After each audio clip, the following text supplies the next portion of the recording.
सक्तुमिवतित उना पुनन्तो यत्र धीरा मनसा वाचमक्रत। ఓం నమో గణపతయే. మనందరికీ తెలుసునండి, మనమంతా కూడా బాధపడుతూ ఉన్నాము. నిన్ననే జమ్మూ కాశ్మీర్ రాష్ట్రంలో జరిగినటువంటి భయంకరమైనటువంటి ఉగ్రదాడి, దానికి సంబంధించి మనమంతా కూడా శ్రద్ధాంజలి సంతాపాలు తెలియజేశాం. పూర్తిగా నాకు ఇప్పటి వరకు తెలిసినంత సమాచారం నేను మీకు పంచుకునే ప్రయత్నం చేస్తాను. ఈ దాడి ఎలా జరిగింది అనేటటువంటిది. ఏప్రిల్ 22వ తేదీ అంటే నిన్న మధ్యాహ్నం 1:30 కశ్మీర్లో ఒక ప్రదేశం ఉంది. దానిని మినీ స్విట్జర్లాండ్ అంటారు. అంటే ఆ విధంగా ప్రకృతి చాలా రమణీయంగా ఉంటుంది అని అర్థం. అదే బైసరన్ అంటే పహల్గామ్ అనే ఒక జిల్లా అండి. పహల్గామ్ జిల్లాలో బైసరన్ అనేటటువంటి ప్రాంతం అది చాలా అద్భుతంగా ఉంటుందని అక్కడికి అందరూ కూడా చూడడానికి వెళుతూ ఉంటారు. పైగా ఇది వేసవి కాలం కాబట్టి ఉష్ణోగ్రతలు మన ప్రాంతంలో చాలా ఎక్కువగా ఉంటాయి. అందువల్ల అక్కడ చల్లగా అక్కడ కొంచెం ఉండడానికి, సేద తీరడానికి అని వెళుతూ ఉంటారు వివిధ ఉద్యోగాల్లో ఉన్నవాళ్ళు, వివిధ పనుల్లో ఉన్నవాళ్ళు. అదే విధంగా కొన్ని వందల మంది అక్కడ ఆ ప్రాంతంలో ఉన్నారండి. ఏదైతే బైసరన్ అనుందో ఆ ప్రాంతంలో ఉన్నారు, ఆ లోయలో ఉన్నారు. ఆ సందర్భంలో అంటే కొంతమంది ఏమో ట్రెక్కింగ్కి కూడా అక్కడికి వెళుతూ ఉంటారు. ట్రెక్కింగ్కి కూడా అక్కడికి వెళ్ళారండి. వెళ్ళినటువంటి సందర్భంలో 1:30 ప్రాంతంలో ఉన్నట్టుండి హఠాత్తుగా అందరికీ కూడా బుల్లెట్ చప్పుళ్ళు వినిపించడం ప్రారంభమయ్యాయండి. ఏమిటి అనేది తెలియదు. అది ఒక పెద్ద మైదానం లాంటిది. పెద్ద మైదానంలో అక్కడక్కడ ఉంటారు. ఒక్క చోట జరిగినది విని కూడా కొంతమంది మేమేదో మామూలుది అనుకున్నాము, ఈ లోపలే మా వద్దకు వచ్చి మా ఆయన్ని చంపేశారు అని చెప్పి ఒక ఆవిడ చెప్పుకుంది. ఎంతో బాధాకరం అండి.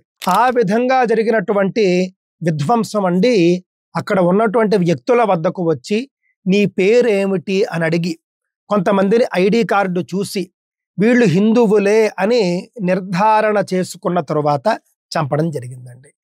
వేరే అసభ్యకరమైనటువంటి రీతిలో కూడా వీళ్ళు హిందువులా కాదా అని తీర్మానం చేసుకున్నారు. అవి నా నోటితో నేను చెప్పలేను, అవి మీకే తెలుసు. ఆ విధంగా వీళ్ళు హిందువులే అని తీర్మానం అయిపోయిన తరువాత వాళ్లను చంపేశారండి. ఎంత దారుణమో చూడండి. వీళ్ళు హిందువులు అని తెలుసుకుని చంపినటువంటి దాడి. పత్రికలు రాస్తూ ఉన్నాయి, చరిత్రలోనే ఇది మొదటిసారి ఈ విధంగా పేరడిగి మతం అడిగి చంపడం అనేటటువంటిది. ఎంత ఘోరంగా తయారవుతున్నారు. ప్రపంచం అభివృద్ధి చెందుతూ ఉంటే ఉగ్రవాదులు ఈ విధంగా అభివృద్ధి చెందుతున్నారు. ఎంత దారుణం. నాకు తెలిసి మొన్న సెప్టెంబర్లోనో అక్టోబర్లోనో జమ్మూ కాశ్మీర్ ఎన్నికలు జరిగాయండి. ఎన్నికలు జరిగిన తర్వాత అక్కడ ప్రజాస్వామ్య ప్రభుత్వం ఏర్పడింది. ఒమర్ అబ్దుల్లా ముఖ్యమంత్రిగా ప్రమాణ స్వీకారం చేశారు. అంతకు ముందు వరకు ఏ విధమైనటువంటి ఉగ్రదాడులు లేవు. దృష్టిలో పెట్టుకోండి. రాష్ట్రపతి పాలన ఉన్నంత వరకు ఉగ్రదాడులు జరగలేదు అక్కడ. ప్రజాస్వామ్యబద్ధమైనటువంటి ప్రభుత్వం ఏర్పడిన తరువాత ఈ విధంగా జరిగింది. ఇది చాలా తీవ్రమైనటువంటి అంశము. అంటే ఏమిటి? ప్రభుత్వం ఏం చేస్తోంది? రకరకాలుగా ఆలోచించాల్సినటువంటి అవసరం వస్తుందండి. వాళ్ళ పార్టీలే వేర్పాటువాద పార్టీలు. వాళ్ళు అక్కడ మన వాళ్లకు సహాయం చేస్తారని లేకపోతే రక్షణ కల్పిస్తారని మనం ఎలా భావిస్తామండి?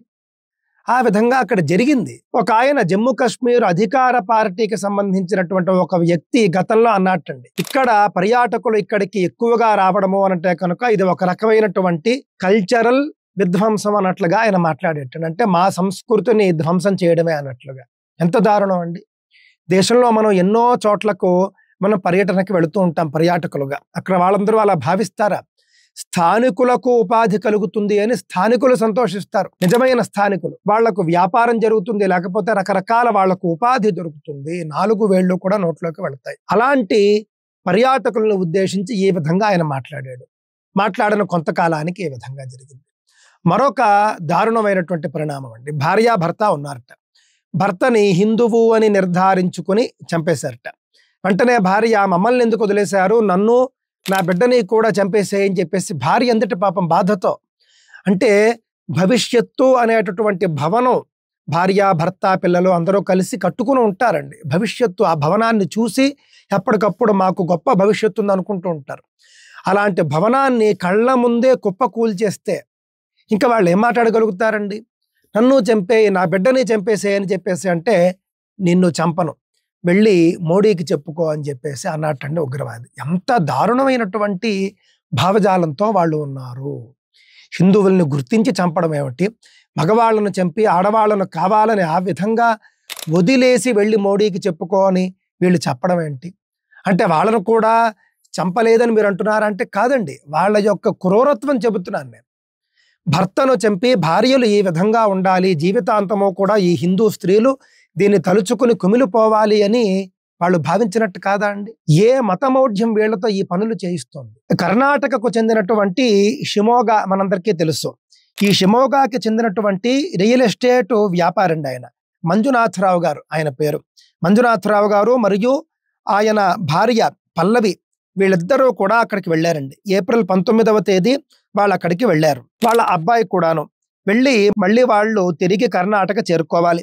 అలాంటి సందర్భంలో పెహల్గావ్లో ఉన్నటువంటి ఆ యొక్క అత్యంత రమణీయమైనటువంటి స్థలం బైసారన్ లోయ, ఆ లోయలో వీళ్ళు చక్కగా అన్ని కూడా సందర్శిస్తూ ఉన్నారండి. అక్కడికి గుర్రాల మీదే వెళ్ళాలి పాపం, వేరే రవాణా సౌకర్యం కూడా లేదు. గుర్రాల మీద వెళ్ళారు. వెళ్ళి చక్కగా అక్కడ 500 మంది దాదాపుగా అక్కడ అంతా కూడా సందర్శిస్తూ ఉన్నారు. అలాంటి సందర్భంలో వాళ్లకు బుల్లెట్ చప్పుళ్ళు వినిపించాయి. వాటిని వీళ్ళు అంతగా పట్టించుకోలేదటండి, అంతగా పట్టించుకోలేదు.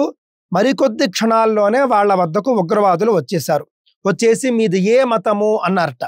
మేము హిందువులమే అని అన్నారట. అన్న వెంటనే భర్త మీద బుల్లెట్ అంటే వాళ్ళు షూట్ చేసి చంపేశారట భర్తని. అప్పుడు వెంటనే నేను తీవ్రమైనటువంటి బాధతో, నేను నా బిడ్డ ఇద్దరం ఉన్నాం కదా, మా ఇద్దరిని ఎందుకు చంపలేదు, మమ్మల్ని కూడా చంపేసేయి అని చెప్పినప్పుడు వాడన్నట్ట, మిమ్మల్ని చంపం, వెళ్ళి మోడీకి చెప్పు అని చెప్పేసి అన్నారట. ఆ పక్కనే ఉన్నటువంటి ఉగ్రవాద్తో కూడా ఈవిడేదో మాట్లాడుతుంటే అసలు మాట్లాడకుండా అందరూ కూడా పరారైపోయారటండి. ఇది అక్కడ ఉన్నటువంటి దారుణమైనటువంటి దుస్థితి నిన్న జరిగినటువంటిది. పైగానండి ఈ ఉగ్రవాదులు ఏం చేశారట, వీళ్ళంతా కూడా భారతీయ సైన్యం, భారతీయ సైనికుల వేషంలో వచ్చి దాడి చేశారు. దాడి చేసినటువంటి సందర్భంలో అంటే దాడి కంటే ముందు వాళ్ళను చూసి చేతిలో గన్నులు అవన్నీ ఉన్నాయంటే మామూలుగా సైనికుల చేతిలో ఉంటాయి కదా, విమానాశ్రయాల్లో కూడా మనం చూస్తాం. కావున వీళ్ళు మన రక్షణ కోసం ఉన్నారు అని భావించి ఎవరూ పెద్దగా వాళ్ళ గురించి ఆలోచించలేదట. వీళ్ళ పనిలో వీళ్ళు ఉన్నారు. వాళ్ళు మన సైనికులు అనుకున్న వాళ్లే వచ్చి దాడి చేశారు. దాడి చేసి చంపేశారు, హత్య చేశారని చెప్పాలి. హత్య చేసి చంపేశారు. అంటే భారతీయ సైనికుల వేషంలో వీళ్ళు ఈ ఉగ్ర చర్యకు పాల్పడ్డారు. అది మనకు అర్థమైంది. ఆ తర్వాత ఇంకా ఘోరం చూడండి, ఘోరాతి ఘోరం ఏమిటంటే కాసేపటికి ఉగ్రవాదులు వచ్చారు, చంపేశారు, వెళ్ళిపోయారు. అప్పుడు నిజమైనటువంటి భారతీయ సైన్యం వచ్చిందండి. భారతీయ సైనికులు వచ్చారట. వాళ్లను అల్లంత దూరంలో చూడగానే ఇక్కడ బ్రతికి ఉన్నటువంటి వాళ్ళు, ఆడవాళ్ళు, అలాగే బిడ్డలు, మగపిల్లలు, ఆడపిల్లలు ఉంటారు కదా, వాళ్ళు వాళ్ళని భారతీయ సైనికుల్ని దూరం నుంచి చూసి అరుపులు మొదలెట్టారట. భయంతో, ప్రాణ భయంతో వాళ్ళని చూసి. అంటే చిన్నపిల్లలు బూచిని చూసి ఏ విధంగా అయితే భయపడతారో ఆ విధంగా భారతీయ సైనికులను చూసి వీళ్ళంతా కూడా గట్టిగా అరుపులు, పెడబొబ్బలు అట. అప్పుడు వాళ్ళు వచ్చి మేము నిజమైన భారతీయ సైనికులము అని చెప్పేసి నమ్మించడానికి వాళ్ళకు కొంత సమయం పట్టిందండి. ఆ తర్వాత వాళ్ళ వివరాలన్నీ కూడా తెలుసుకుని వాళ్ళు చేయవలసినటువంటి చర్యలన్నీ కూడా చేపట్టారు. ఇది ఎంతటి దురదృష్టమైనటువంటి ఘటన చూడండి.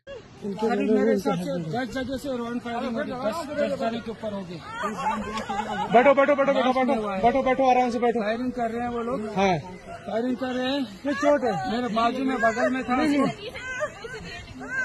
क्या ब्लड कहीं लगा चोट क्या बेटा? अच्छा ठीक ठीक बैठो, मैं पट्टी करता हूँ आपको। अरे नहीं नहीं नहीं नहीं हम लोग, अरे हम लोग फौज हैं, हम लोग बैठो बैठो, हम लोग फौज हैं, बैठो बैठो चलो। अरे कुछ, अरे हम लोग फौजी हैं, कुछ नहीं करेंगे, आपकी सेफ्टी के लिए आए हैं, आपकी सेफ्टी के लिए आए हैं, बैठो बैठो बैठो बैठो, आपकी सेफ्टी के लिए आए हैं, हम इंडियन आर्मी हैं, बैठो। ये इंडियन आर्मी आप लोग कहाँ से आए हो, कहाँ से आए आप लोग? आपके बच्चे कुछ नहीं करेंगे, थोड़ा बताइए हुआ ఇది మొత్తం మీద జమ్మూ కాశ్మీర్లో జరిగినటువంటి ఉగ్రదాడి మౌలిక స్వరూపం అండి. అమర్నాథ్ యాత్ర రాబోతూ ఉన్నది. దానికి ముందుగా ఈ పని చేశారు. మన ప్రధానమంత్రి గారు సౌదీ పర్యటనలో ఉన్నారు, ఆ సందర్భంలో చేశారు. ఇది తెలిసిన వెంటనే ఆయన అర్ధరాత్రి హుటాహుటీన ఆ పర్యటన ముగించుకుని బయలుదేరి భారతదేశానికి వచ్చేశారు. భారతదేశ హోంమంత్రి వెంటనే కాశ్మీర్ వెళ్ళారు. అమిత్ షా గారు వెళ్ళి అక్కడ స్వయంగా ఏర్పాట్లన్నీ కూడా పర్యవేక్షిస్తున్నారు. ఆయన చూసుకుంటారు, మనకు ఆ ధైర్యం ఉంది. కానీ మతం పేరుతో ఈ విధంగా చంపడం అనేది చాలా దారుణం. నాగరిక ప్రపంచంలో జరగకూడని పని. నిజంగా ముస్లిం మిత్రులందరూ కూడా ఎవరెవరైతే ఉన్నారో వాళ్ళంతా కూడా ఖండించాలండి, ఈ దాడిని ఖండించాలి. ముస్లిం ప్రవాచకులు ఎవరైతే ఉన్నారో వాళ్ళందరూ ఖండించాలి. ఈ విధంగా చేయడం అనేది ఖురాన్కు వ్యతిరేకము, అల్లా ఒప్పుకోడు. ఈ మాటలు మీరు చెప్పాలి.